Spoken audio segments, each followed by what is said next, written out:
Hello students, आप सभी का हमारी यूट्यूब चैनल मैथमेटिक नॉलेज पर बहुत बहुत स्वागत है। स्टूडेंट्स, आज हम कक्षा 10 एनसीईआरटी मैथ की प्रश्नावली जो 6 है, उस प्रश्नावली में जो प्रमेय 6.1 है, आज हम उसे सिद्ध करेंगे। तो स्टूडेंट्स, जो हमारा प्रमेय दिया है, यदि किसी त्रिभुज की एक भुजा के समांतर अन्य दो भुजाओं को भिन्न भिन्न बिंदुओं पर प्रतिच्छेद करने के लिए एक रेखा खींची जाए तो ये अन्य दो भुजाएं एक ही अनुपात में विभाजित हो जाती हैं। तो स्टूडेंट्स, इसका ये चित्र दिया है कि यदि किसी त्रिभुज, ये हमारा ए बी सी एक त्रिभुज है और इसके किसी एक भुजा के समांतर, किसी एक भुजा के समांतर, तो यहाँ पर कोई एक बीसी भुजा हो गई, इसके समांतर अन्य दो भुजाओं मतलब ये और ये, मतलब ए बी और ए सी भुजाओं को भिन्न भिन्न बिंदुओं पर प्रतिच्छेद करने के लिए एक बिंदु डी, एक बिंदु ई, इस पर क्या किया गया स्टूडेंट्स? प्रतिच्छेद करने के लिए एक डी ई रेखा खींची गई है। तो स्टूडेंट्स बोला है कि ए डी बटे डी बी और ए ई बटे ई सी, ये हमने कहाँ से बोला? इसमें बोला था कि तो ये अन्य दो भुजाएं एक ही अनुपात में विभाजित हो जाती हैं। तो ए बी सी एक त्रिभुज था, उसमें किसी एक भुजा के समांतर भिन्न भिन्न बिंदुओं पर प्रतिच्छेद करने के लिए एक रेखा खींच दी जाती है। तो ये अन्य जो दो भुजाएं हैं ए बी और ए सी, ये एक ही अनुपात में विभाजित हो जाती हैं, अर्थात ए डी बटे डी बी और बराबर हो जाएगा ए ई बटे ई सी। तो स्टूडेंट्स, पहले हम उपपत्ति में लिखेंगे जो हमको दिया है। तो उपपत्ति देखिए,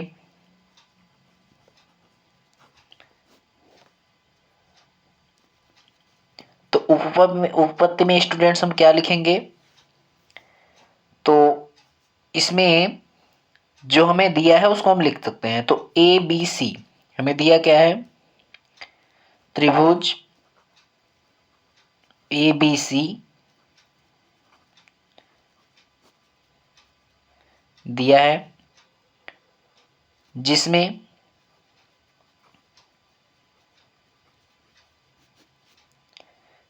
क्या है स्टूडेंट्स? बी सी के समांतर, जिसमें बी सी के समांतर एक रेखा कौन है? डीई, डीई है।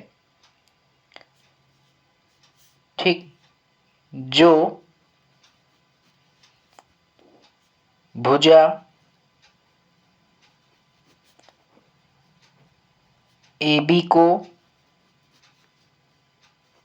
बिंदु डी व भुजा ए सी को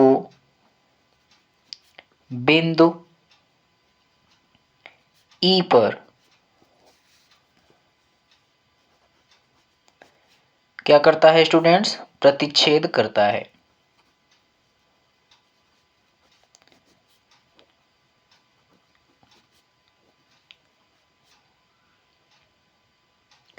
अब स्टूडेंट्स, जो दिया था हमने लिख लिया। अब हमको काम करना है, हमको जो सिद्ध करना है वो भी हमें लिखना है। तो सिद्ध करना है उसको हम लिखेंगे।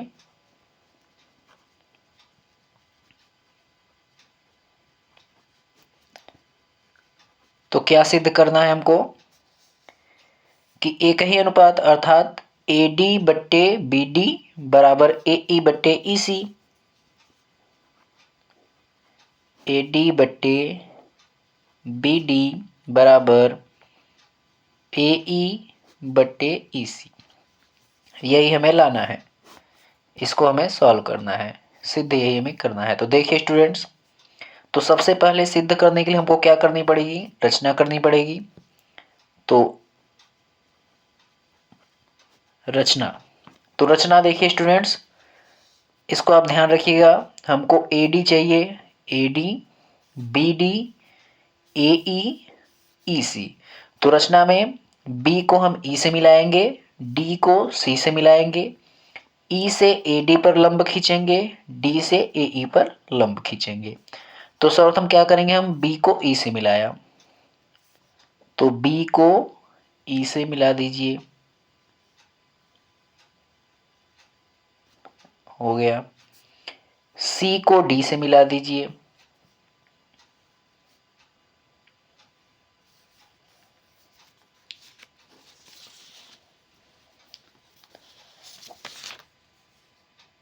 इसको मिला दीजिए,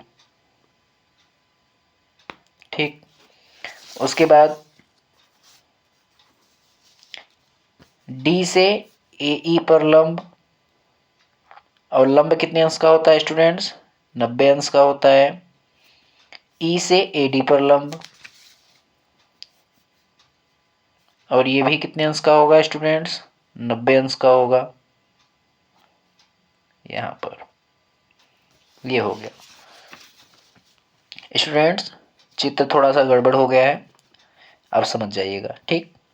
तो देखिए रचना में हमने क्या किया कि B को E से, C को D से, और D से AE पर लंब, और E से AD पर लंब, ठीक। तो देखिए हम लिखेंगे क्या स्टूडेंट्स, बिंदु C को D से मिलाया ना, बिंदु C को D से, व B को E से मिलाया,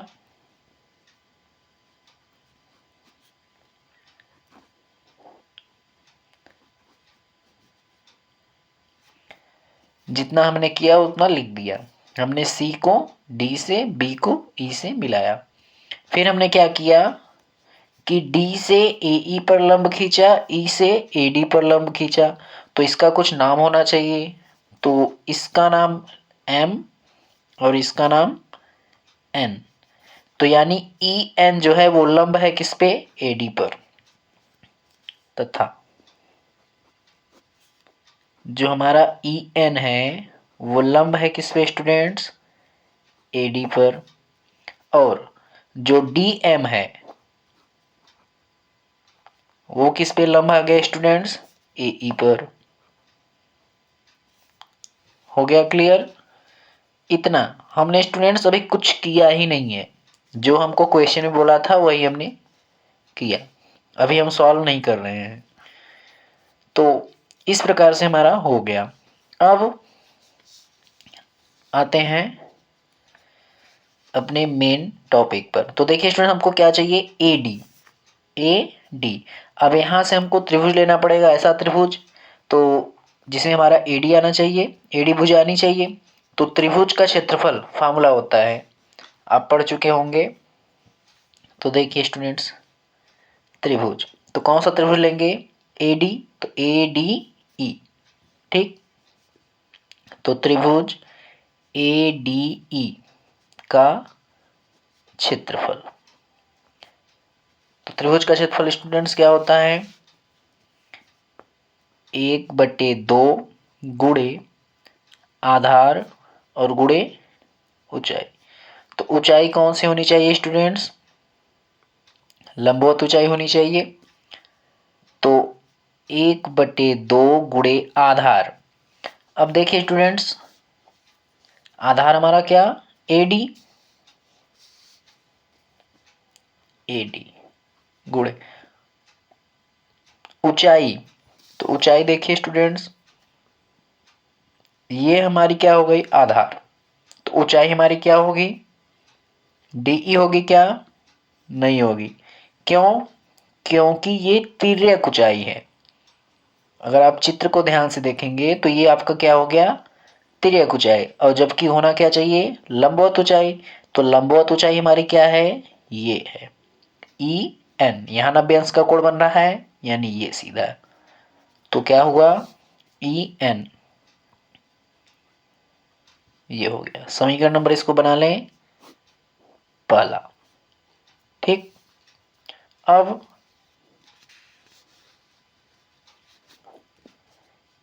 फिर से देखिए, अब हमें क्या चाहिए, बी डी। तो बी डी चाहिए, तो बी डी हमको कहाँ मिलेगा, बी डी। अब यहां से हम किसका लेंगे, तो बी बी डी ई। ठीक, तो त्रिभुज बी डी ई का क्षेत्रफल। तो फार्मूले को बार बार लिखना सही नहीं है, आप याद हो जाएगा आपको। तो क्या, वही 1/2 गुणे आधार। तो अब आधार इसमें हम ढूंढेंगे, बी डी गुणे, अब ऊंचाई, तो इसकी भी ऊंचाई बी डी, इसकी भी ऊंचाई, तो इसकी ऊंचाई ये तो होगी नहीं, ऊंचाई कौन होगी, ये होगी। ये भी क्या है, लंबवत, अगर इसको लेंगे तो ये भी तिर्यक है, ये सब ऊंचाई नहीं है, ऊंचाई क्या है, ई एन। तो क्या हो गया यहाँ पर, ई एन हो गया, समीकरण नंबर 2 हो गया। अब यहाँ पर स्टूडेंट्स को क्या करना है, समीकरण 1 में जो है 2 से भाग दे देना है। समीकरण 1 में क्या करना है, 2 से भाग।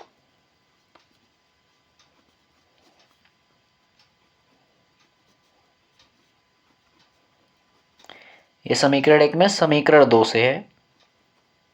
ठीक, समीकरण 2 से भाग देने पर समीकरण 1 हमारा क्या था, त्रिभुज एडीई का क्षेत्रफल। यहां जाएगा त्रिभुज एडीई का क्षेत्रफल बटे त्रिभुज बीडीई का क्षेत्रफल।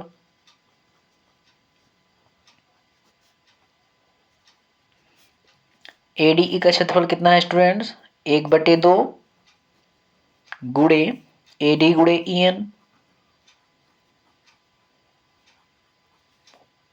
बटे, इसका क्या है, 1/2 गुणे बी डी गुणे ई एन। तो स्टूडेंट्स 1/2 1/2 कैंसिल हो जाएगा, ई एन से ई एन कैंसिल हो जाएगा, तो बचा क्या, त्रिभुज ए डी ई का क्षेत्रफल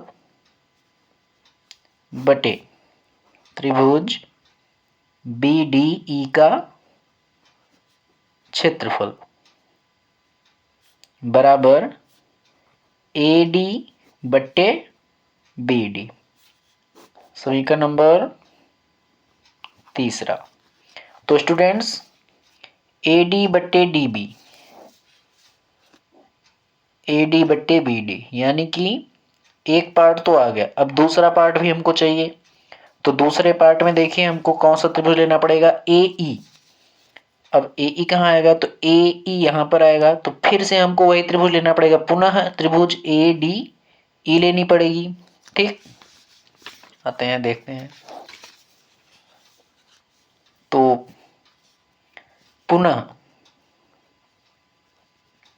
पुनः त्रिभुज ए डी ई में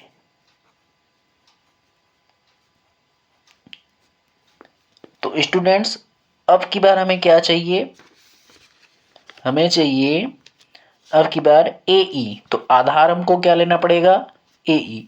अब आप बता सकते हैं जब हम आधार इसको लेंगे तो ऊंचाई क्या होगी, ऊंचाई हमारी ये होगी, होगी कि नहीं, क्योंकि जब हमारा ये आधार है तो ऊंचाई हमारी लंबवत होगी। जिस प्रकार से हमने इसको आधार माना था तो ऊंचाई हमारी ये हुई थी, तो अब हमारा जब आधार ये है तो ऊंचाई हमारी क्या होगी, ये होगी। तो फिर से त्रिभुज ए डी ई का क्षेत्रफल बराबर, फिर वही फॉर्मूला रहेगा, तो 1/2 गुणे आधार, आधार हमने क्या लिया, ए ई और गुणे, तो ऊंचाई हमारी क्या बन गई, डी एम।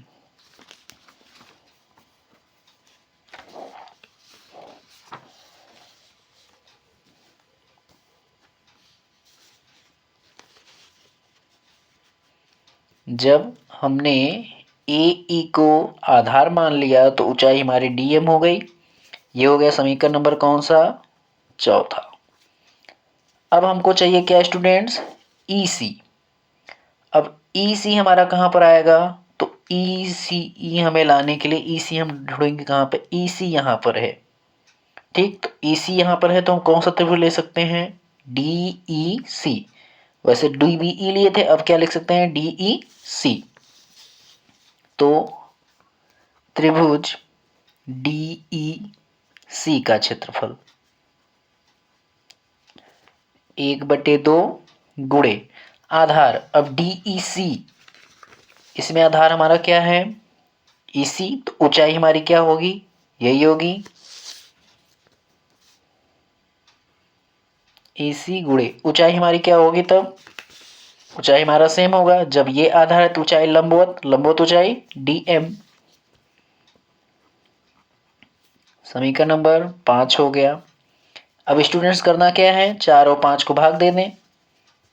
तो समीकरण 4 में समीकरण 5 से भाग देने पर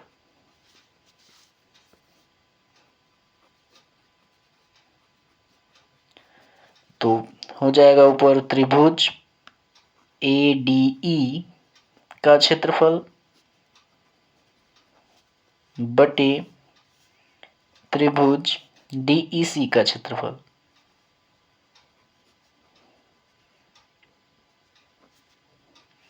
ए डी ई का क्षेत्रफल 1/2 गुणे ए ई गुणे डी एम बटे डी ई सी का क्षेत्रफल 1/2 गुणे ई सी गुणे डी एम। 1/2 से 1/2 कैंसिल, डी एम से डी एम कैंसिल। अब देखिए त्रिभुज ए डी ई का क्षेत्रफल बटे त्रिभुज डी ई सी का क्षेत्रफल बराबर क्या आया स्टूडेंट्स? ए ई बटे ई सी। अब देखिए ये हो गया हमारा समीकरण नंबर 6। समीकरण 5 3 व 6। समीकरण 3 में देखिए हमारा क्या आया था? ए डी बट्टे डी बी, और यहाँ पर क्या आया? ए ई बट्टे ई सी। ठीक है स्टूडेंट्स, यहाँ पर है त्रिभुज, जो समीकरण हमारा 3 था, ए डी ई का क्षेत्रफल और बट्टे त्रिभुज बी डी ई का क्षेत्रफल, और यहाँ पर है त्रिभुज ए डी ई का क्षेत्रफल बटे डी ई सी। यानी कि हमको ये दोनों क्षेत्रफल अगर हम दोनों बराबर दिखा देंगे तो ये दोनों भी हमारे बराबर हो जाएंगे। यानी ए डी बट्टे बी डी बराबर ए ई बट्टे ई सी। हमको यही लाना है, प्रूफ में हमको यही लाना है कि इन दोनों को बराबर दिखाना है। तो जब इनके क्षेत्रफल दोनों बराबर होंगे तो क्या हो जाएंगे हमारे? ये दोनों भी आपस में बराबर हो जाएंगे। तो ये और ये बराबर हमको दिखाना है। तो अब देखिए स्टूडेंट्स, चित्र के अनुसार हम चित्र पे चलते हैं, ध्यान समझिएगा। तो यहाँ पर हमारा है त्रिभुज बी डी ई का क्षेत्रफल। अब देखिए बी डी ई है कहाँ पे? बी डी ई, ये वाला हो गया त्रिभुज, और दूसरा क्या है? डी ई सी। डी ई सी, ये जो दोनों त्रिभुज हैं एक ही आधार पर स्थित हैं, है कि नहीं? ये आप पिछली कक्षा में पढ़ चुके हैं कि जब एक ही आधार पर दो त्रिभुज होते हैं तो दोनों त्रिभुज क्या होते हैं? बराबर होते हैं। तो आप लिख सकते हो, हम जानते हैं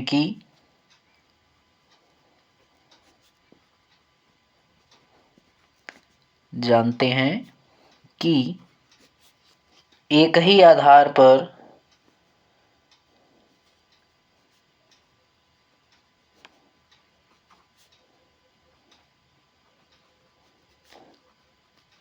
बने दो त्रिभुज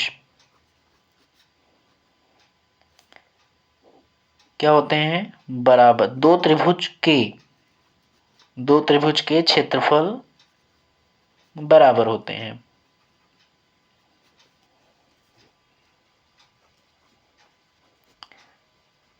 अर्थात अब देखिए, जो हमारा था त्रिभुज BDE का क्षेत्रफल, ठीक, त्रिभुज BDE का क्षेत्रफल बराबर हो जाएगा, किसके बराबर हो जाएगा स्टूडेंट्स? चित्र से भी देख लीजिए, जो BDE है ये वाला पोर्शन, मतलब ये वाला जो ट्रायंगल है, त्रिभुज है DCE, इस वाले के बराबर हो जाएगा त्रिभुज DEC का क्षेत्रफल। तो हम इस DEC के स्थान पे BDE लिख सकते हैं, या फिर इस BDE के स्थान पे हम DEC लिख सकते हैं। तो दोनों हम कर सकते हैं। तो अतः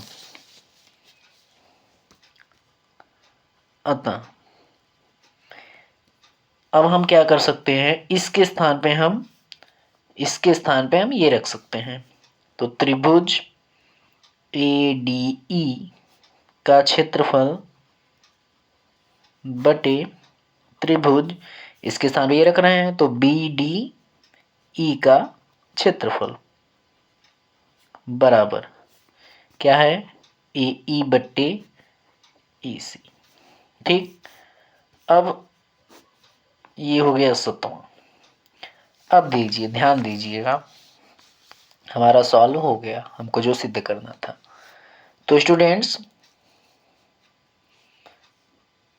त्रिभुज ADE का क्षेत्रफल बटे त्रिभुज BDE का क्षेत्रफल बराबर है AD बटे B, मतलब ये इधर भी है, वही चीज इधर भी है। जब ये दोनों आपस में बराबर हैं तो ये दोनों भी आपस में क्या हो जाएंगे? बराबर हो जाएंगे। जब यहाँ पर दोनों बराबर हैं, इस साइड और इस साइड, तो इस साइड भी क्या होंगे? दोनों बराबर होंगे। तो क्या हो जाएगा आपका? तो AD बटे BD बराबर हो जाएगा AE बट्टे EC। ये आपका किससे आया? समीकरण 3 व समीकरण 7 से। यही हमको लाना था। ठीक, हेंस प्रूव्ड हो गया। ठीक, तो स्टूडेंट्स, उम्मीद करता हूं कि आपको ये जो थ्योरम है, जो प्रमेय है, बहुत ही अच्छे समझ में आया होगा। और स्टूडेंट्स, वीडियो को लाइक करिए, शेयर करिए, और अगर स्टूडेंट्स कुछ समझ में नहीं आया है तो वीडियो को फिर से दोबारा देखिए, और जल्द ही मैं प्रमेय 6.2, 3, 4, 5, मतलब जितने भी प्रमेय हैं सब करा दूंगा। और आप अच्छे से पढ़ते रहिए। Thank you.